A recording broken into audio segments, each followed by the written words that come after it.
결국은 안전진단 D등급. 네, 단지 재건축이 쉬워진다고 합니다. 네. 정부 안전진단 제도 개선, 구조 안전성 비중, 네, 50% 30%로 주차나 노배관 단지 재건축, 목동 상계 조건부 통과 단지 등 재건축 대상 21곳에서 35곳으로 늘어, 이렇게 이야기가 나왔고요. 자, 지금 보시면은 2차 정밀 안전진단이 5년 만에 폐지라고 해요. 5년 만에 폐지. 네. 이 말이 뭐다? 네. 자, 2018년 3월에 의무화된 2차 정밀 안전진단이 사실상 폐지가 된다고 합니다. 네. 자, 근데 보시면 2차 정밀 안전진단을 받지 않으면 최소 7개월의 사업기간을 단축할 수 있다고 하는데요. 근데 이거는 평균적인 거 그렇고 정말 몇 년을 단축시킬 수 있는 겁니다. 즉 이제 무조건 재건축 대상 구간이 대폭 늘어난다라는 것이고 2차 정밀 안전 진단 없이 재건축을 즉각 추진하는 길이 확대된다, 이렇게 이야기가 나왔고요. 자, 보시면은 자, 뭐 이거는 안전 진단 완화 방안은 이달 행정 예고로 거쳐 다음 달 시행될 예정이라고 이렇게 이야기를 하는데요. 결국은 제가 말씀드리고 싶은 거는 이제 여러분들 부동산을 대할 때 다르게 대해야 돼요. 기존에 여러분들이 그냥 뭐 가격이 싸다, 구축이다, 뭐 매매가 전세가 붙었다, 이 정도만 보고 네, 투자를 들어갔다면요, 이제는요 이런 것뿐만 아니고 네, 구축 중에서도 재건축이 가능한데 그 재건축 아파트 중에서도 사업성이 괜찮은 용적률이 낮은 것을 선택을 해야 한다는 겁니다. 맞습니까? 네, 맞습니까? 그렇게 투자를 해야 돼요. 그냥 아무거나 사면 안 된다는 겁니다. 이제는 정말 답이 나왔잖아요. 네. 그냥 안전진단까지는 그냥 통과하는 거예요. 안전진단 통과하는 순간에 뭐가 됩니까? 재건축 조합을 설립할 수가 있는 거예요. 재건축 조합을 그냥 설립할 수 있는 겁니다. 자, 그러면 일단 사업성이 좋디 말디 간에 일사천리로 네, 사업이 진행이 될 거예요. 여러분, 추가 분담금은 어쨌든 간에 나중에 문제예요. 추가 분담금이 중요한 게 아니라 이 재건축 단계를 끌어올려서 사업 시행인가 받고 관처받는 게 목표입니다. 네. 그 다음에 사업성이 어떻고 저떻고 간에 네, 일단 진행만 되면은 피가 올라가는 거예요. 네. 아무튼 간에 이제는 원래는 뭐 재건축 같은 게 워낙 지지부진하기 때문에 안전진단 통과할 때까지 뭐 충분히 시간이 주어졌고, 그리고 대부분 재건축이 진행되는 게 용적률이 낮을 때 진행이 되지만 이제는요, 네, 용적률이 높건 낮던 간에 일단은 재건축 안전진단을 신청해가지고 통과를 시킬 거란 거예요. 그러면 여러분, 그냥 재건축 조합원 물건이 싸다라고 해서만 들어가면 안 된다는 겁니다. 네, 사업성은 무조건적으로 계산을 한번 해보셨으면 합니다. 네, 조은사님 반갑습니다. 네, 동수사님 반갑고요. 이용님께서 맞아요, 딱 제가 그랬네요. 싸다고 사고 동네가 쓰레기라고 사고. 그게 저렴하다고 사면 안 됩니다. 네, 우리가 생각해 보시면요, 왜 베스킨라빈스 아이스크림 먹겠습니까? 왜 요새 저기 아이스크림 백화점 이런 슈퍼에 가가지고요, 여러분 뭐 스크류바나 뭐 고인돌 고인돌 바 맞나요? 그 뭐죠? 무슨 맞죠? 초코가 들어가 있는 그 아이스크림인데 바비코. 네, 바비코.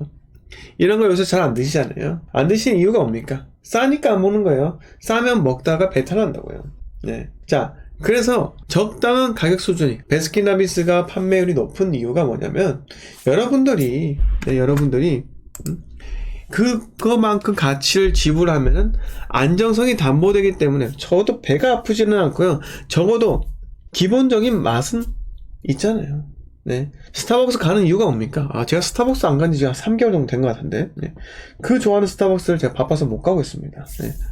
스타벅스를 가는 이유가 요새 그냥 일반 카페 가더라도요, 아메리카노 7,000원이에요. 네. 뷰 맛집 이런 데 있잖아요. 아메리카노 10,000원입니다. 네. 그거 원가 얼마 하지도 않아요. 근데 아메리카노를 10,000원에 판다니까요. 근데 스타벅스 오세요. 아메리카노 얼마예요? 아이스 아메리카노? 4,000 얼마 하죠? 네. 그 가격에 그냥 그걸 먹으면 다른 카페들 중에 맛없는 것도 많지 않습니까? 근데 스벅은요, 일단 평타를 친다는 겁니다. 그게 돈값 하는 거예요. 돈값. 그래서 부동산도 마찬가지입니다. 이제 돈값 하는 데를 찾아야 되는 거예요. 사업성 약한데 그런 거 잡으면 안 되고요. 무조건 세대당 대지 면적 12평 넘는 거 보셔야 되고, 그리고 용적률이 180 정도, 180% 미만은 되어야 합니다. 이렇게 말씀드려보겠습니다. 그래서 그냥 나는 무조건 그냥 신축 분양권이다, 무조건 기존 아파트다, 브랜드 아파트다, 이런 데로만 자꾸 매몰되지 마시고요. 여러분들은 이 재건축 이런 것도 한번 지켜봐 주시기 바라겠습니다. 네. 이용님께서 스벅 원도 좋아요. 저도 좋다고 생각합니다. 네. 자, 오늘은 여러분들하고 좀 소통을 좀 더 하려고 하고요. 여러분들 질문을 좀 해주세요. 오늘 지역에 대한 이야기를 좀 길게 가져갈 테니까 질문을 좀 해주세요. 180 이하 찾기 힘들어요? 그쵸? 네. 찾기 힘든데 찾을 수 있잖아요. 네. 카도님께 정리해 주셨는데, 세대당 대지 지분이 12평, 네. 용적률이 180% 이하, 네. 요렇게 한번 해주셨으면 합니다. 네. 네, 라피타님 반갑습니다. 네, 우측 깜빡이님 반갑고요. 네.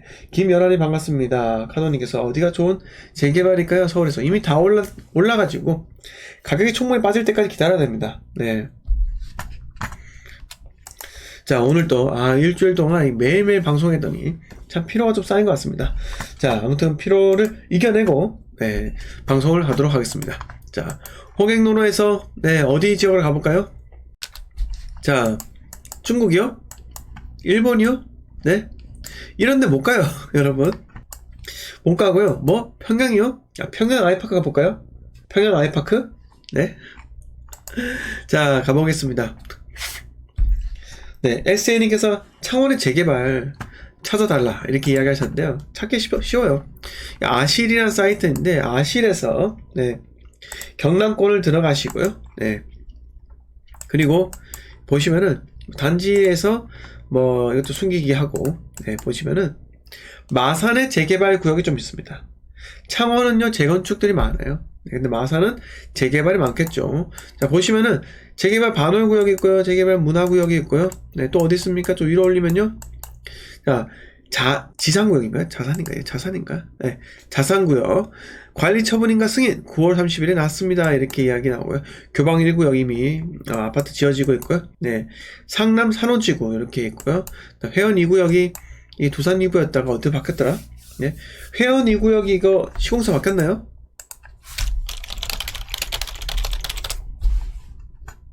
현대 엔지니어링. 네. 현대 엔지니어링이, 요렇게, 이게 언제 뉴스죠? 2021년 9월 27일, 네, 현대 엔지니어링이 창원 회원 2구역 재개발 사업 시공사 선정이 되었다라고 이야기하네요. 자, 아무튼 간에 요렇게, 아실드럼 다 나와요. 네, 다 나가고, 요 위에 보시면은, 양덕, 이동이 여기가 롯데캐슬인가요? 여기요. 롯데캐슬인가? 그런 것 같고, 양덕 4, 네, 4가 있고, 2가 있고, 네, 그쵸. 4, 이게 4가 롯데캐슬인지, 2는 뭔지 기억이 안 나네요. 하여튼 제가, 기억이 요새 잘 나진 않습니다. 양덕 3도 있고요. 자, 합성 2구역, 이렇게 있기도 하고요. 네. 창원은요? 창원 보면은 대부분 다 재건축이에요. 네. 자, 반지 1구역, 뭐, 대원 1구역, 대원 3구역, 대원 3이 애들인가요? 네. 자, 그 다음에 신월 3, 신월 1, 2, 그리고 가음 8, 이렇게 나와 있고요. 상남 1구역, 네, 대우죠. 네. 대부분 다 재건축입니다. 네. 거의 다 재건축이에요. SA님, 거기는 분양 끝났어요? 이렇게 하셨는데요. 회원 2구역이, 제가 예전에 회원 2구역 두산임으로 봤었는데, 그 작년 초인가? 네. 기억이 안 나네요. 또 회원 2구역 시공사가 회원 2구역에 분양을 했죠? 분양했나요? 분양했나요? 네. 그리고 제가 최근에 창원에 관심이 좀 덜 해가지고 안 봤는데, 예, 보질 않았는데,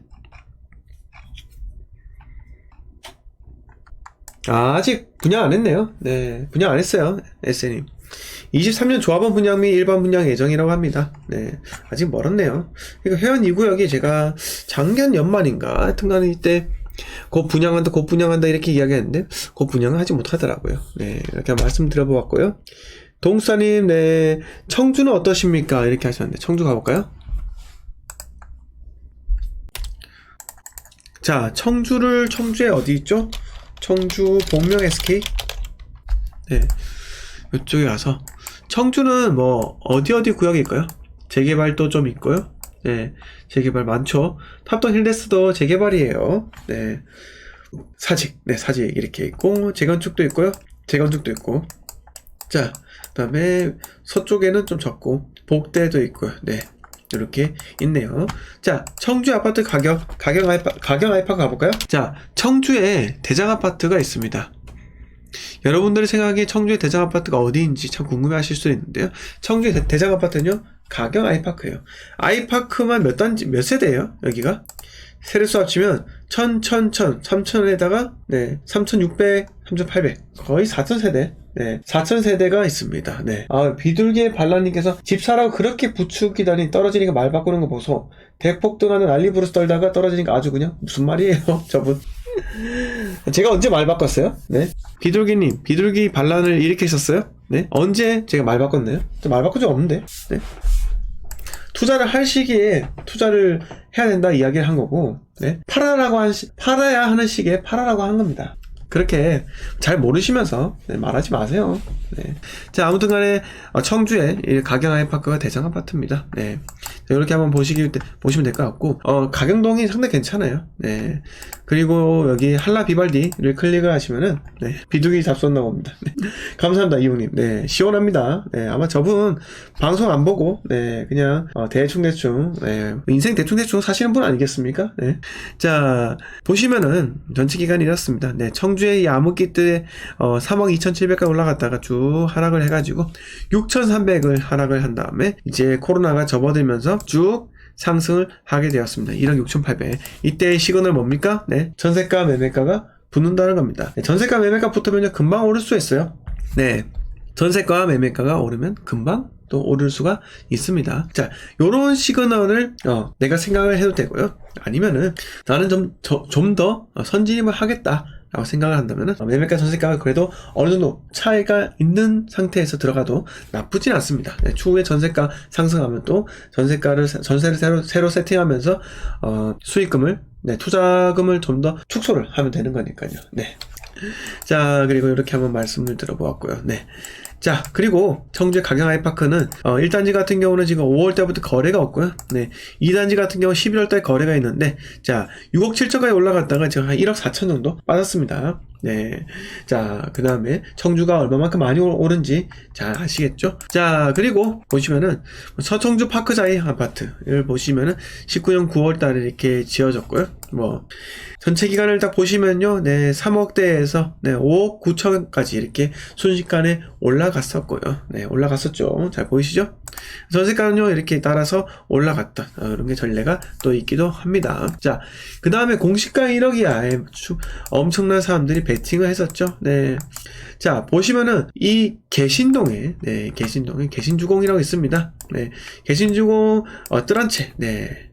2단지 뜰한채고 1단지가 여기 있고요. 보시면은 이렇습니다. 네. 자, V자 반등처럼 보입니다. 하지만 이 하락의 시기 2014년부터 여러분 네, 5년 동안 6,200, 1년에 1,000만원씩 빠집니다. 네, 1년에 1,000만원씩 빠져요. 자, 이렇게 매매가 1억 558만원이 네, 이때 갭이 무갭이에요. 자, 매매가보다 전세가 더 높은 그런 시기라고요. 왜? 아무도 사지 않았던 그런 시기니까요. 자, 보시면은 2년 만에 네, 67% 상승을 했고요. 자, 제 주변에도 꽤 많이 들어갔었고 털고 나왔습니다. 네, 자금은 없었지만 여기 들어가서 두 채 정도, 세 채 이렇게 매수를 한 다음에 털고 나오셨던 거예요. 네. 자, 좋은 사람님, 네, 내년 8월에 오프 강의 대구에서 하는 거 맞나요? 네, 일단 그렇게 계획을 하고 있습니다. 라피타님, 아파트 세대수가 800세대가 넘으면 대단지라고 한다는데, 그러면 무조건 세대수가 많을수록 좋은가요? 세대수가 많을수록 다다익선인가요? 네. 자, 세대수가 많으면요, 라피타님. 혹시 라피타님 1000세대가 넘는 아파트 살아본 적 있으세요? 네. 라피타님, 1000세대가 넘는 아파트에 혹시 거주해 보신 적 있으신가요? 자, SN님께서 1650세대에 살고 계세요? 일단 세대수가 많잖아요. 관리비가 적게 나와요. 관리비. 자, 일단 우리가 보통 경비원이 3교대를 합니다. 3교대. 2교대 하는 데는 있는데 그건 좀 아닌 것 같고, 3교대를 하면은 거의 월급이 세전 한 330 정도? 320 정도? 그렇게 나가요. 그러면 3교대인데 3명만 있으면 안 되잖아요. 그래서 뭐 4명이 있다고 하면은 거의 한 달에 인건비만 1,500만 원입니다. 1,500만 원. 자, 만약에 1000세대다. 그러면 15,000원이에요. 인건비가 15,000원. 네, 그래서 뭐 공용이든 뭐 포함해가지고 관리비가 14만 원 정도 이하로 나오게 돼요. 근데 600세대 정도잖아요. 네, 그러면은 관리비가 20만 원 넘게 나옵니다. 이게 세대수의 차이는요. 추후에 이 집을 매수하려고 하는 주체가 좀 더 많다라고 생각을 하시면 되는 거예요. 네. 자, 근데 투자를 할 때는요. 때로는 세대수가 600세대가 1000세대보다 나은 경우도 있습니다. 왜 그러냐면 투자를 하는 사람은요. 내가 관리비 안 내잖아요. 네. 그러면 관리비가 문제가 아니고 그런 내부적인 뭐 커뮤니티 센터에 뭐 헬스 기구 중에 뭐가 더 있다 이게 중요한 게 아니라 그분들 정말 실생활, 네. 정말 실생활은 생각을 하지 않는다는 거예요. 그냥 브랜드, 네. 초등학교, 상권 등등 이런 것들만 보고 들어간다는 겁니다. 자, 그래서 때로는 비교를 했을 때 1000세대 이상이 뭐 아파트가 있는데 그 아파트가 혹시나 나홀로 아파트다. 네, 그러면 좀 별로겠죠. 하지만 600세대 아파트가 네, 한 3개 정도 단지로 뭐 자이도 있고 아이파크도 있고 레미안도 있다. 이렇게 되면은 서로가 시너지 효과가 나면서 같이 크게 올라가는 경향도 있기도 합니다.